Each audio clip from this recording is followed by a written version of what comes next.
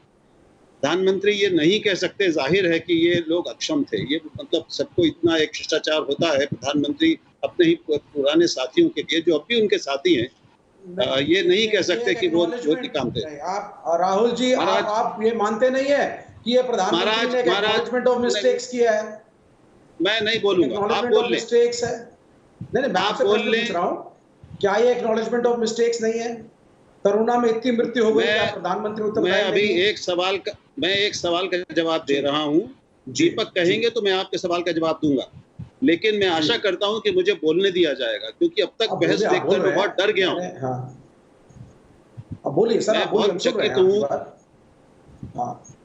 मैं बहुत चकित हूं कि लोकतंत्र की दुहाई देने वाले लोग इतने अलोकतांत्रिक हो सकते हैं कि दूसरे को बोलने न दें, केवल खुद ही बोलते रहें। माफ कीजिएगा। तो मैं ये कह रहा हूं कि ये अपने आप में कोई भी प्रधानमंत्री किसी के बारे में भी, अपने साथी के बारे में नहीं कहेगा कि वो अक्षम था या वो नालायक था या उसने काम ठीक नहीं किया। लेकिन मैं समझता हूं, मेरी राय है कि कई मंत्रियों से नाकामियां हुई, कई लोग कई चीजों में, कई मोर्चों पर नाकाम हुए, निश्चित रूप से हुए। अरे भाई महाराज सुन लीजिए, तो आपने तो क्लीन चिट दे दी थी ना सर, आपने तो सरकार को और प्रधानमंत्री को क्लीन चिट दे दी थी। अब आप कह रहे हैं कि it was an acknowledgement of mistakes.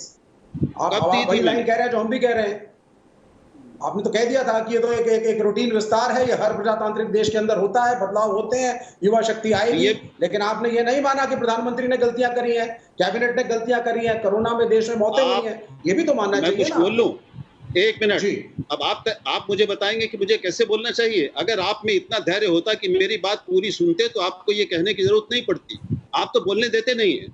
मैंने पहला वाक्य जो कहा उससे आपने एक निष्कर्ष निकाल लिया कि क्लीन चिट दे दी, और मैं उसी बातचीत में आगे कह रहा हूं कि गलतियां हुई। तो ये दोनों को कहां से जोड़ लिया आपने? पहले को मान लिया, दूसरे को छोड़ दिया। ये क्या तर्क है? आप बात तो पूरी करने दीजिए। ये कैसे लोकतांत्रिक लोग हैं आप लोग? मैं कह रहा हूं कि गलतियां हुई, निश्चित रूप से कुछ मंत्रियों का कामकाज ठीक नहीं था। हर्षवर्धन, स्वास्थ्य मंत्रालय का काम निश्चित रूप से इस समय सबसे बड़ी चुनौती देश की थी, वो चुनौती संतोषजनक रूप से पूरी नहीं हुई। बहुत बड़ी नाकामियां रही हैं।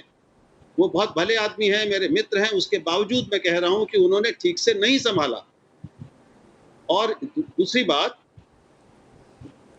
ये चलेगी कि नहीं चलेगी, ये टीम डिलीवर करेगी कि नहीं करेगी, ये कोई भी भविष्यवाणी नहीं कर सकता। प्रधानमंत्री भी नहीं कह सकते कि ये उनकी सारी अपेक्षाओं को पूरी करेगी। ये तो जब वो काम करना शुरू करेगी उसके 6 महीने बाद, 1 साल बाद पता चलेगा। ठीक है, इसी नोट पर हम शो को यही क्लोज करते हैं। मैं अपने टाइम से एक्सीड कर चुका हूं। पोल का रिजल्ट बता देते हैं। 90% देश की बहस के दर्शक मानते हैं कि हाँ, टीम मोदी कोरोना से निपटने में कामयाब होगी। फिलहाल एक ब्रेक।